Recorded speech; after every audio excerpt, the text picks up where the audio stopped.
ఈ మూత్రానికి సంబంధించినటువంటి రకరకాల ప్రాబ్లమ్స్ వస్తూ ఉంటాయి. అంటే కొంతమందికి కంటిన్యూస్‌గా కంటిన్యూస్‌గా పోవాల్సి వస్తూ ఉంటుంది ఒకటి. ప్లస్ కొంతమందికి అసలు మూత్రం రాదు, ఆగిపోతూ ఉంటుంది మధ్య మధ్యలో. అలాగే ఆ స్ట్రిక్చర్ ఫార్మ్ కావడం అంటారు. అంటే ఆ మూత్ర నాళంలో అడ్డంకులు ఏర్పడటం ఇటువంటివి జరుగుతూ ఉంటుంది. యూరినరీ ట్రాక్ట్ ఇన్ఫెక్షన్ ఇటువంటి రకరకాలు వస్తూ ఉంటాయి. వీటిల్లో మనం చెప్పుకోవాల్సింది బొట్లు బొట్లుగా పడుతూ ఉంటుంది కొంతమందికి. అంటే బాగా వచ్చినట్టు ఉంటుంది. తీరా అక్కడికి పోతే 1, 2 డ్రాపులు మాత్రమే వస్తుంటాయి. అది కూడా కష్టం మీద వస్తుంది. ఇంకొంతమందికి ఎలా ఉంటుందంటే మూత్రం పోసుకొని బయటకు వస్తారు. బయటికి రాగానే మళ్ళీ లోపలికి పోతే బాగుండు కదా, మళ్ళీ పోసుకొని వస్తే కదా బాగుంటుంది. అంటే సాటిస్ఫాక్షన్ ఉండదు. అంటే లోపలికి పోతే మళ్ళీ ఏం రాదు అలా చేస్తే. అంటే తిరుగుతూనే ఉంటారు. ముఖ్యంగా అయితే నైట్స్ బాగా ఉంటుంది ఈ ప్రాబ్లం.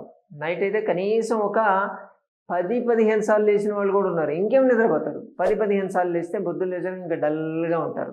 అంటే ఆ భయంతో డే టైంలో ఎక్కడికైనా వెళ్ళాలంటే కూడా భయపడతారు. అంటే అదొక యాంగ్జైటీ న్యూరోసిస్గా కన్వర్ట్ అయిపోతుంది. అంటే సైకియాట్రిక్ ప్రాబ్లం. డాక్టర్ల దగ్గరికి వెళ్ళాలనుకున్నా అంతా బాగానే ఉంది కదా, నీకెందుకు వస్తే నీకేదో సైకియాట్రిక్ ప్రాబ్లం వచ్చిందని చెప్పి సైకియాట్రిక్ మెడిసిన్స్ ఇస్తారు, ప్రశాంతంగా పడుకుంటారు కదా అని చెప్పి. కానీ అది కాదు. యాక్చువల్గా లోపల అక్కడ ఉండేటువంటి మజిల్ అండ్ టిష్యూస్ అనేటివి ఓవర్ రియాక్ట్ అవుతున్నాయి. అంటే అక్కడ డెటుసర్ మజిల్ అని చెప్పి మనకు ఉంటుంది. ఈ యూరినరీ బ్లాడర్ ఉంటుంది కదా, మూత్ర సంచి, దాంట్లో ఆ మజిల్ ఏదైతే ఉంటుందో అది హైపర్ రియాక్ట్ అవుతుంది. అందుకని ఈ ప్రాబ్లం వస్తూ ఉంటుంది. దీన్ని కరెక్ట్ చేసుకోవాలి. దీనికి రకరకాల మందులు వాడుతూ ఉంటారు. కొంతమందికి పని చేస్తే కొంతమంది పని చేయకపోవచ్చు. కానీ ఎంతైనా కెమికల్ బేస్డ్ కదా, మనం వద్దంటాం. ఆ కెమికల్ అనేటివి ఏ కెమికల్ అయితే ఈ ప్రాబ్లం సాల్వ్ చేస్తుందో ఆ కెమికల్ మనకు న్యాచురల్గా దొరికినప్పుడు మళ్ళీ బయట ఆర్టిఫిషియల్ ఎందుకు? అస్సలే సమ్మర్ సీజన్ వేడి ఎక్కువ ఉంటుంది. ఈ వేడికి కూడా కాస్త ప్రాబ్లం వస్తుంది. అంటే లోపల ఏమి ఇన్ఫెక్షన్ కానక్కర్లేదు.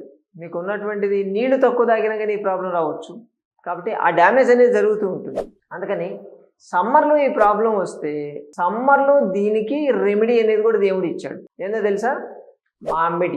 మామిడి కాయ గురించి అందరూ మాట్లాడతారు.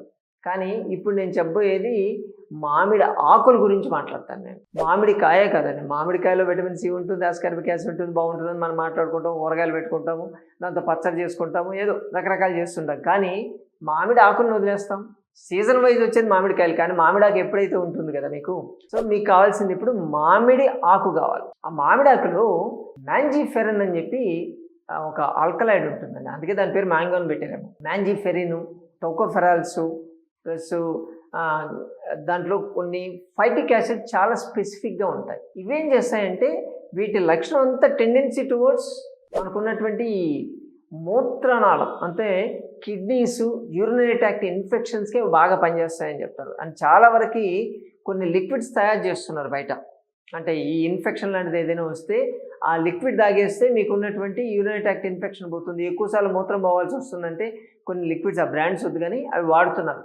వాటిల్లో వాడేటువంటి కెమికల్ సబ్స్టెన్సెస్ ఇవే. వీటి నుంచి తీసినవే వాడుతున్నారు. కాబట్టి అదైతే మనమే డైరెక్ట్ వాడుకుంటే సరిపోద్ది కదా. ఈ మామిడి ఆకులు ఎప్పుడైనా దొరుకుతాయి. మామిడి ఆకులు తీసుకొని వచ్చి దాన్ని నీడలో ఆరబెట్టాలి. పూర్తిగా డ్రై అయిపోద్ది. నీళ్ళు ఫ్యాన్ కింద వేసి ఆరబెట్టినా పర్లేదు. ఆరబెట్టిన తర్వాత దాన్ని పౌడర్ చేసుకోండి. ఆ పౌడర్ని ఎయిర్ టైట్ ఒక గ్లాస్ దాంట్లో పెట్టేసుకోండి. దీన్ని మీకు ఈ ప్రాబ్లం వచ్చినప్పుడు ఒక స్పూన్, 1 స్పూన్ ఈ మ్యాంగో లీవ్స్ పౌడర్ని కనీసం ఒక 120 ml వాటర్, దాంట్లో మామూలు వాటరే, గోరువెచ్చ అయితే ఇంకా బెటరు, లేదంటే మామూలు వాటర్ దాంట్లో కలిపేసి తాగేయండి. పొద్దున, మధ్యాహ్నం, సాయంత్రం 3 సార్లు తాగాలి. సివియర్ ప్రాబ్లం ఉంటే 3 సార్లు, లైట్గా ఉంటే పొద్దున, సాయంత్రం 2 టైమ్స్ తాగినా సరిపోద్ది. ఇది చేసి చూస్తే మీ ప్రాబ్లము 10-15 డేస్లో తగ్గిపోతుంది. 2 వీక్స్ అని చెప్తున్నారు. 2 వారాల్లోనే మీకున్నటువంటి ప్రాబ్లం సాల్వ్ అయిపోతుంది. ఈ అతి మూత్ర వ్యాధి అసలు యాక్చువల్గా తీసుకోగానే సివియర్గా ఉంటే వాళ్ళ బాడీ రెస్పాండ్ అయితే ఉన్నటువంటి ఈ వాత పిత్త కఫల బ్యాలెన్స్లో ఉన్నాయనుకోండి, వాళ్ళకి బాడీ ఫాస్ట్గా రెస్పాండ్ అయిందనుకోండి, కేవలం 72 అవర్స్లోనే మీకు రిజల్ట్ కనిపిస్తుందని చెప్తున్నారు. అంత అద్భుతంగా పనిచేస్తుంది. మీరు వాడి చూడండి, రిజల్ట్ చాలా బాగుంటాయి. ముఖ్యంగా ఏజ్డ్ వాళ్ళు, ఒక 50-60 ఏళ్ళ వాళ్ళు ఈ ప్రాబ్లంతో బాగా సఫర్ అవుతుంటారు. అటువంటి వాళ్ళ కోసం ఈ రెమెడీ చాలా బాగా పనిచేస్తుంది. వాడి చూడండి, వచ్చిన రిజల్ట్ షేర్ చేయండి.